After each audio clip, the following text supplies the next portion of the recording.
เอาทุกคนตอนนี้เฮายังอยู่เฮือนลุงจ้อยคือเก่าเนาะเพราะว่ามื้อนี้เฮามาค่ำทุกคนได้มาเฮือนเพิ่นค่ำเฮาก็อยากมาสอบถามเรื่องน้องอาเบยเนาะทุกคนเนาะเพราะว่ามีข่าวดีมาเนาะเฮาก็สิถามพ่อตู่จ้อยลองเบิ่งเอาสบายดีโอ้เดี๋ยวนี้หันแบบนี้ได้ทั้งเบาแซนรายงานมาแล้วก็ทั้งเบาพรเบาหลาเนาะทุกคนเนาะอันคือเขาเจ้าว่าอยากให้น้องอาเบยมาอยู่ไกลๆเจ้าดีใจบ่พ่อตู่ก็ดีใจเป็นยังกันพ่อบ้านเพิ่นส่งมากันพ่อบ้านเพิ่นบ่ส่งมาพอบ่หันหับเอาเลยโดยว่าซั่นเลยบ่พ่อบ้านทั้งนั้นหันเพิ่นโทรไปแล้วเพิ่นหันรับปากแต่ว่าย่านทั้งบ่าพ่อบ้านทั้งนี้บ่รับเพิ่นยังสิสืบถามไหมพอยังสิทำเบิ่งเรื่องพ่อนี่ให้จังได้แต่ว่าเราก็คนทุกข์เกินก็พอโดยและพ่อนี่จะให้เป็นครูกับใส่พ้นนี้อยากให้เป็นครูกับไสพลเนาะโอ้ยคันว่าเขาเฮ็ดมายุ่งยากให้ทุพุ่นเนาะอันนั้นก็ของเฮ็ดแต่ต้องเสนอพ่อบ้านตัวนี้คันพ่อบ้านบ้านคอยว่าห้ามเอาล่ะพอโอเคแล้วพอให้ได้อยากได้โดยความหมายอยากได้หันเพิ่นหันบ่ได้มาอยู่นำพ่อตู่จ้อยใดเพิ่นหันจะได้อยู่เฮือนต่างหากก็แล้วแต่ในใจให้พอให้อยู่เฮือนเดียวนี่แหละให้คักโอ้ในใจพ่อตู่จ้อยนี่อยากให้อยู่เฮือนเดียวเลยเนาะโดยเป็นลูกพ่อโลดว่าก็ใช่ว่าคำว่าเฮ็ดพุ่นกะเพื่อนจะดีเพื่อนก็เฮ็ดให้กับพอดีทรมานเพื่อนชนะสงสารเพื่อนอยู่จนพอก็ได้โอ้อยากได้ลูกอยากได้เมียก็หาแต่งให้เพิ่นเนาะโดยเพราะว่าความจริงเด้นี่ได้พ่อก็น่าสงสารทุกอย่างคือพ่อบ่เห็นบ่พ่อตาบอดตาหลอบ่หันไปหาขอทานกินข้าวคิดว่ามันบ่มีพ่อมีแม่ไปใช้ก็กินข้าวกินน้ำไม่ใช่ชั้นแหละเขาก็ว่ามันสิจังซั่นเว้าไปมือสั่นติดเหงาเนาะว่าแต่เถื่อมันหักเฮ็ดเสียทีเดียวและบ้านเมืองเขาก็ว่าอีหลีมันเป็นซั่นได้แม่นทุกคนเพราะว่าซุมื้อนี่คนหลายมันก็หลายเนาะลุงเนาะคนสั่งเขาว่ากันว่าลูกคำพาคำพ่อยบ่มีพ่อมีแม่บ่มีไผเบิ่งแย่งแล้วก็แล้วเด้คือบอกใส่พ้นแล้วกันพอตายนี่ฮอดผู้เดียวมันก็พอแฮงเด้อันนี้ใครเด้ผู้ใหญ่ใจดีเพิ่นเฮ็ดให้แหละว่าขอโทษนำตุยุหูตาผอกไปอยากตายแล้วสวยบ่พอตายไปยังได้มันได้เฮือนชาติผู้ดีเพิ่นเฮ็ดให้แหละสิทุแล้วสวยบ่เรานี่ไผเฮ็ดให้แม่นไปจับดงตำป่าอยากกินข้าวก็มันเลยรักแล้วลิงน้อยครับเล่าเว้าสู่ฟังไปสิพ่อตู่จ้อยเล่าว่าพอเล่าใต้หันมีคนหาคนไปปงศพเราว่าโอ้คือที่ต้นเราเฮาถามว่ายังคู่สูตรหรือบ่เพิ่นว่าบริสุทธิ์บ่มีหยังคาเลยเพิ่นว่าคายังบ่มีพี่ช่างแม้แต่ไก่ตัวเดียวก็บ่มีคือพอกันพอก็ไก่ตัวนึงก็บ่ได้คือกันแบบเดียวแหละแบบเดียวหั่นแต่กูป่าสาเหตุมันเป็นบ่หันพ่อกับแม่ก็ย้อนทุกข์นี่แหละเขาปะกันน่ะไปคอเขาก็บ่กลุ่มแกล้งกลุ่มหลายนะผัวกับเมียก็ไปปะห่างกันได้ผู้เดียวน้องอาเบยนี่ได้2คนไปนำแม่ได้โอ้ไปนำแม่คนนึงคนนึงได้แม่คนนึงแล้วบ่จักเลยมอนี่ยังน้อยเด้พ่อก็เห็นอยู่หั่นไปนำแม่นี่ใหญ่เติบบ่ไปนำแม่นี่ใหญ่เด้ผู้หญิงหรือผู้ชายคือว่าผู้หญิงคือว่าจังซั่นผู้หญิงคือว่าผู้หญิงแม่นแหละพ่อก็อยากจื้อดาวๆได้ล่ะว่างั้นนะโดยไปแต่ด้นเติบแล้วเนาะโอ้ยจัก2ปีแหละแต่บักนี้ยังน้อยโดยไปหันใดเลยพอตายว่าไปใส่ก็ไปหารับจ้างในบ้านในเมืองหากินข้าวกินน้ำก็พอกับลูกนั่นแหละพอตายเลยคนบ่มีบรรจังนะบัดนี้น้องบ่นั่นแหละมันบอกบ่มีน้องแหละแม่นว่าง่ายๆว่าเพิ่นบ่มีมุงจังคือเจ้าว่าหั่นแหละจังเด้อันนี้ยังดีแหละเพิ่นบ่ลักเล็กขโมยน้อยเนาะเพิ่นหันทุกคนพ่อได้แต่ไปลักกินข้าวชาวบ้านพ่ออิ่มแล้วก็ยาหั่นนะลุงเพิ่นบ่ได้ลักไปขายลักกินยอมรับเพิ่นอยู่อันนี้เราก็ยอมรับเด้อก็เราว่ายอมกินแท้คำกินไปจะอย่าขาดก็บอกว่าบ่มีไผให้ขอทานก็บ่มีไผเฮ็ดโดยก็บอกกินก็บอกกันยอมสารภาพเน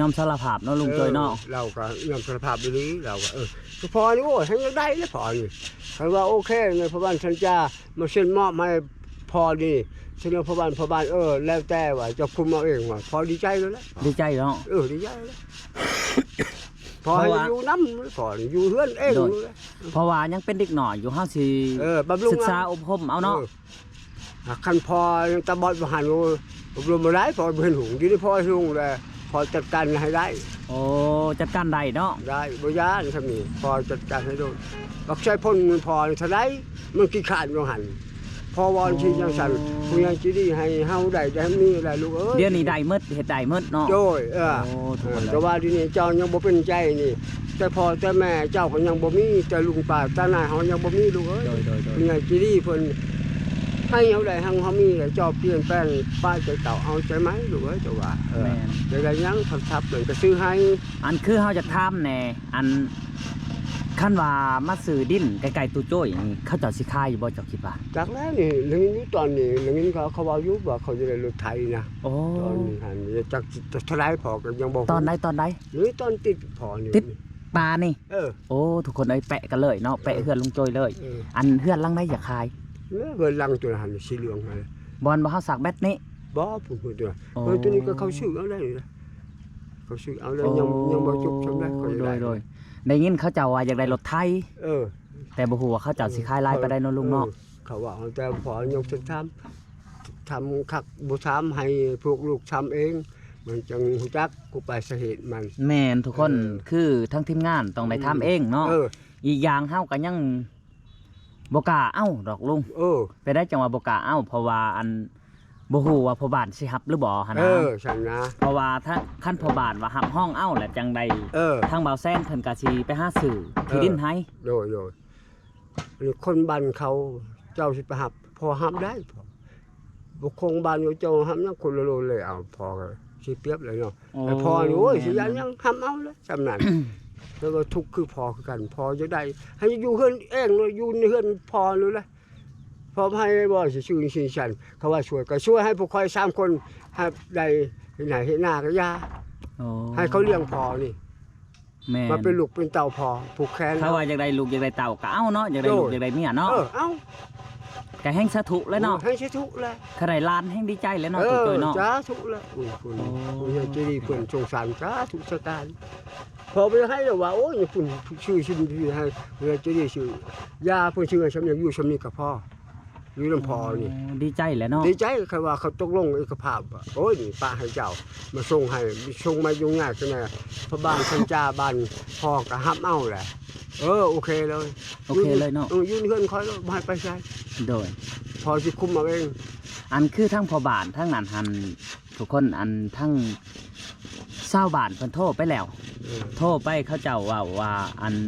ขั้นว่าเพิ่นอยากไปอยู่น้ำไหลไผ่สว่างแบบว่าไก่ทางลำทางแดงนี่แบบนี้เนาะกะมันสิสะดวกสบายทั้งเข้าเบาแซนและก็ยูทูบเบอร์หลายๆคนที่มาถ่ายมาสวยเรือและเพิ่นก็ยังให้มาอยู่แต่ว่าเพิ่นหันให้ร่วมกันก่อนทั้งบ้านนี่หนนะว่าสิรับเอาบ่บุคคลนี่หนนะแต่กี้เล่ากับประวัติบ่อยากแจ้งแม่นบ่มือสันตินเหย้าคือว่าเนาะ นั่นแหละ แต่ว่าเดี๋ยวนี้หันเล่ากะดีแล้ว ดีแล้ว เพราะว่าคนทุกคนหนนะมันหิว มันหิวจะว่าพออ่านได้ว่ามันหิว มันหิวบ่พอบ่อ่านการนี่บาวสัญญาก็อ่านได้คือกันคันเป็นบาวสัญญาก็สิหลักคือกันได มันใช่มันจะกินเนาะ มันจะกิน อยากกิน อีกอย่างเล็กหน่อยนี่อายุ10ปลายปีบ่มีพอบ่มีแม่นี่ให้คิดเอาไปสั่นทุกคนเนาะ คำว่ามันลักไปขายเห็นว่าลัก หลักไปคายว่าหลักอันนี้หลักกิน บ่กินแล้วมันจะตายเลยเนาะคนหิว แม่นอิ่มท้องแล้วคือยาหั่นนะ เอาแล้วพอได้อึด2มื้อช่วยจนยังให้บอกใส่พ่นลูกคอยจนให้เหือนเลยอยากกินข้าว อยากกินข้าว พอไปหาคอใส่บ่ได้หาคอใส่บ่ได้เขาอยู่ให้อยู่ป่าเด้เขาน่ะ โอ้ บ่มีไผอยู่บ่มีบ่นั่นน่ะ อีกอย่างก็ตาบอดตาบ่เห็นหุงเนาะ ตาบอดซ้ำไปหาคอสาย ลูกให้อยู่อยากกินข้าวพอความสุขความหยังพอบ่หันมาน้อยเลยกว่าเขาอีกได้ลูกเอ้ย โดยแต่ว่าผู้นี้นี่แห่งอัศจรรย์เนาะ อั อัศจรรย์แบบได้พอบ่มีแม่บ่มีเด็กหน่อยเป็นคนเล่ร่อนเนาะ เออ อีกอย่าง ปวงเลย ปวงอีกอย่างก็บ่มีผู้สั่งสอนเนาะ อบรมสั่งสอนว่าง่าย เพื่อไปใช้เขาสั่งไปใช้ผู้สั่งที่ไหนมันผูกคอตายเลยคนเด็กหน่อยแบบนั้นเลย ๆ มันอุกใจหลายเลยไม่หรอเป็นชั้นนะนั่นพอคือน่าสงสารแบบคือพอถูกมาอยู่นี่โอ้ยพอแห้งดีใจเป็นลูก คันถูกเพิ่นบ่ปานนี้เนาะ โดย คันมีแล้วบ่อึดพี่น้องเนาะ คือพอดีนี่ ลุงป้าก็ว่าล้านแม่นบ่ นี่พอได้ดีเลย พี่น้องหลายบ่เดี๋ยวนี้ พี่น้องหลาย ผู้ใหญ่ใจดีเพิ่นช่วยให้ทุกสการโอ้ยเพิ่นก็ลูกหลานผู้นี้ก็ลูกหลาน ก็ดีใจนำเนาะ ดีใจนำสาธุ ดีใจนำ ได้พอบ่ได้ว่าเพิ่นนี่ล่ะ โดย บ่ได้ว่าบ้านเมืองตามหมู่บ่าวตาม แมนอันนี้คือข่าวดีก็รอพังน้ำกันทุกคน โดย ว่าสิเป็นไปได้เนาะลุงโจย โดย คือลุงโจ้ยนี่อยากให้น้องอาเบยทุกคนอันคือมาอยู่ในเฮือนเป็นลูกเป็นเต่าก็ได้ ได้ แต่น้องอาเบยก็รับสารภาพเฮาถามมาแล้ว เออ เพิ่นว่าคันว่าน้องอายไสพ้นและก็พอตู่โจ้ยนี่อยากให้เป็นลูกเป็นเต่าเพิ่นก็สิยอมรับเป็นเพิ่นก็อยากได้พอคือกันเพิ่นว่า เออ เทิงว่าบ่แม่นพอเฮาก็ซ้ำพอเฮาผู้หนึงเพราะว่าเฮาบ่มีพอบ่มีแม่แหละนะ เออ เพิ่นว่า ก็ให้พังความคอยข่อยบอกอย่างฟัง โดย แต่ว่าพอก็บ่ตีหรอกตัวไม่ว่าเอาปากมาแล้วเว้า แม่น ไผสิไปตีคนไผก็แพงกันตี ลูก เข้าก็ซ้ำลูกเอง ซ้ำลูกเองเนาะ ซ้ำตีมันแม่น มีแต่พอบอกสั่งสอนเฮ็ดเวียกเฮ็ดงานดูแลทางที่มีผู้ใหญ่ใจดีเพิ่นเฮ็ดให้แหละเฮ็ดให้เฮ็ดชวนพอกันแล้วมือสิเฒ่าแหละกินแห้งคือสองคนนั่นแหละ แม่น คันว่าเพิ่นส่งมาก็ ก็สิบอกแน่นั้นเนาะ โดย คัน อยู่เฮือนโลด คันบ่โตบ่เฮ็ดไผสิเฮ็ดเนาะ ซั่นแหละ นั่นแหละ เออ ทุกคน เป็นพอที่ดีเนาะลุงโจยเนาะ โดย แต่ว่าเฮากะพังเบิ่งรหัสมันก่อนเนาะ โดย ว่ารหัสมันสิเป็นแบบใดมันสิออกมา อืม แบบใดคันใดคันใดเนาะ โดย เฮาสิประเมินพ้นไปก่อนมันก็บ่ถึกเนาะ บ่ถึกแล้ว แม่นทุกคน แต่ว่าโอ้ยเห็นใจเพิ่นก็คิดอีต้น อืม บ่าวสัญญาจนน้ำตาอยากได้ไล่เด้อลุงโจย โอ้ยคือกันนั่นแหละปอกจนเห็นมาสั่งจริงเพราะว่าเอาข้าวเอาน้ำแม่น้องเอ้ยมากิน แม่น เฮ้ย คือ อืม คือทั้งน้องเพิ่นเว้าสู่ฟังไปสิตอนพอโซ่ฮะ เออ แล้วว่าพอเราโซ่หัน อืม เล่าบอกพอว่าพอเอ้ยนี่เด้ออันน้ำกินกับข้าวนี่ลูกเอาไว้จ่อๆเจ้านี่ เออ ลูกนี่สิไปหาขึ้นขี้ซี่ก่อน ใช่ มื้อแรงนี่ผู้แรกตก4 โมงแรงผู้แรก4 โมง5 โมงเพื่อสิได้ขี้ซี่ไปขายจังสิมาหาพอ ใช่ คือพอเพิ่นโซ่อัน แม่นแหละ หาเถื่อทุกคน อืม อันโซ่ก่อนสิตายนี่คือ3 เดือนเพิ่นว่า เออ 2-3 เดือนผู้ใด เขาบอกใต้ก็กกเช้าไว้เลยเขาบอกเลยเขาบอกเลยเดี๋ยวจ่ายนะพ่อมันฮะก็กกเช้า5 ลูกโอ้ยเขาตายเลยเขาตายปะจะละลูกเอ้ยลูกเอ้ยเขาเว้าขอพอก็บ่เห็นเนาะนี่เขาเว้า อ๋อ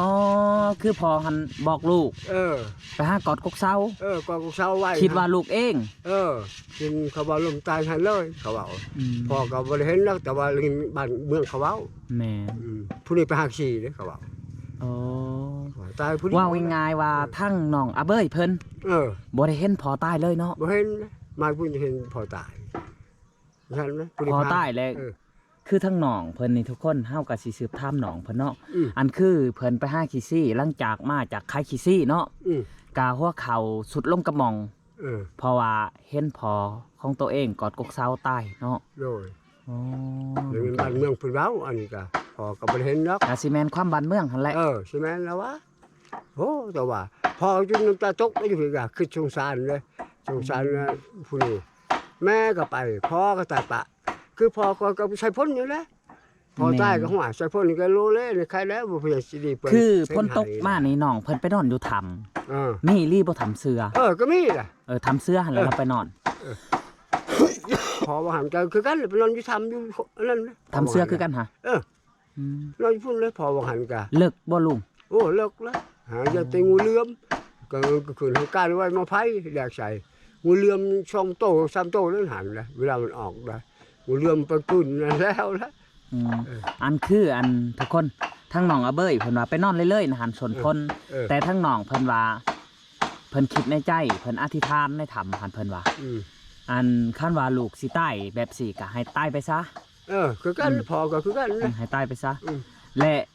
เฮาสงสัยว่ามีแท้โง่ฮะแต่ว่าสิ่งศักดิ์สิทธิ์และเทวดาเพิ่นมาดลบันดาลให้ เพิ่นบ่เฮ็ด เพิ่นบ่เฮ็ด ทุกคนเนาะ พอฉะนั้นได้จนมันออกมาในนี่โลดบ้องใหญ่ พ่อก็เห็น พอก็เห็นเอาพอก็บ่ติได้ยังได้มันไปใกล้ว่าโอ้ยว่าสุเด้อว่าอย่าพอได้พอก็ทุกอย่างปามองพุ่นจกเด้อพอเขานอนหั่นว่ายังเอาว่าตายังแจ้งได้บ่ได้นะไปพันน้ำไม้ตอกนี่เด้ให้จิบข้าวไปเปลี่ยนข้าวกินนะ โอ้ ไปนอนนั้น ตอนที่พอตู่โจ้ยเห็นโง่หัน เออ ไปพันใหม่มาเฮ็ดติดเข่า แล้วพุ่นตกแล้วพอนอนนั้นเลยมีมือ มัดใส่พ่นได้นอนกับไป ใ แต่เพิ่นก็นอนผู้เดียวเพิ่นอยู่พี่แหละนอนน้ำหมู่น้ำคูมันยังคะแลมันตาดี มันไปนอนน้ำบ้านน้ำเมืองเขา ทุกคนเอ้ยแต่ว่าทั้งพอตุจ้อยเพิ่นนี่ก็นอนหันเนาะ ความทุกข์ความทุกข์พอบ่หันแต่ว่ามันแต่เมียเฮ็ดกับข้าวหรือไปหากินขอข้าวกินบ่ให้มันนอนเท่าปัจจุบันนี้นะ เจ้าหั่น ตา ได้ บอดโดยจนตาบอดจะบ่ได้ไปใส่มันน้อยความทุกข์พอได้บ่หันเลยโอ้ย จักปี้ถูกมาไปสิ ปอตัว10ปลายปีเลยค่อยอ่านว่ากันบ่ครั้งแรกกันพวกลูกบ่เห็นนี่อ่านว่าปีนี้แล้วพอสิจ่าย ตายปีนี้เนาะ อ่านบ่ตายปีนี้ ขาดคะเนคือกันทุกคน อันคือทั้งน้องอาเบ้ยเพิ่นก็ว่าอยากตายคือกันได อืม เพราะว่าน้องอาเบ้ยเพิ่นนี่ตอนนี้ยังบ่คิดว่าอยากผูกคอตายเพิ่นเว้าแบบซี่เพิ่นสิแจ้งมาเนาะ ยังน้อยยังหนุ่ม เพิ่นว่าหนึ่งยังน้อยยังหนมซองมาและตอนนี้อันเฮาหาไปก่อนเพิ่นว่า อืม คันว่าเฮ็ดบ่ได้กับชาวบ้านสั่งเฮ็ดบ่ได้กับชาวบ้านรังเกียจเฮาบ่มีทางไป เออ ทางตัน แม่นแล้ว และก็เพิ่นก็จะสิ้นสุดหรือว่ามอบชีวิตให้เสวยต้นใหม่ไปเลย เออ จะได้ผูกคอตายทุกคนเลย อืม แต่ว่าตอนนี้บ่าวสัญญาแล้วกับทีมงานเนาะได้ฝึกอบรมน้องบ่อยากให้น้องเฮ็ดสิ่งที่มันบ่ดีน้องก็ยอมรับ เออ เพิ่นดีใจหลายได้ที่ FC หรือว่าทั้งบ่าวลาและก็บ่าวแซนบ่าวพรสนับสนุน อืม เฮาก็ยังดีใจนำ FC จาก USA และก็ฝั่งไทยฝั่งลาวที่คอยสนับสนุนทั้งบ่าวลาบ่าวพรแล้วก็บ่าวแซนเนาะทุกคน คือทั้งสองบ่าวสัญญานี่ก็บ่มีผู้สนับสนุนแต่เอาใจช่วยเฮาก็พอได้แต่เอาข่าวเฮาเองให้เพิ่นตัวใดที่เฮามีหั่นนะ คือพอก็คือกันแล้วมันบ่มีก็พอบ่หยังบ่สัญญาบ่มีก็จะสุขการมายามพอก็คือขณะอยู่ดีมีแห้งลูกเอ้ยเจ็บกับจิตให้ได้ให้มี ต่อไปคันมีเฮาก็ โดย บ่ลืมบุญคุณพอหั่นนะ แม่น เฮาก็มาช่วยเหลือเล็กๆน้อยๆหั่นแหละ มีหยังก็กินนำกัน แม่น ก็คือทั้งเฮาก็สืบถามทั้งลุงโจ้ยอยู่ทุกคนเด้อคันเขาหมดเฮาก็จะได้ซีมาเพราะว่าเขาบ่าวสัญญาปีนี้ก็พอได้อยู่ได้กินลุง โดย เฮาเฮ็ดให้เฮ็ดหน้า โดย เพราะว่าอาชีพของบ้านเมืองเฮาก็มีแต่แบบนี้แหละเนาะ โดย เอาทุกคนหลังจากคลิปนี้ก็บ่มีหยังหลายเนาะลุงโจ้ยเนาะ โดย เฮาก็สิได้อำลาพาจากแล้วก็สิได้จบคลิปเพียงเท่านี้มาบอกข่าวดีหรือว่ามาลุ้นน้ำกันเนาะว่าเพิ่นสิได้มาอยู่บ้านสนนไส้หรือบ่เนาะ โดย เอาทุกคนคลิปนี้ขอกล่าวคำว่าสบายดีลุงโจ้ยสบายดี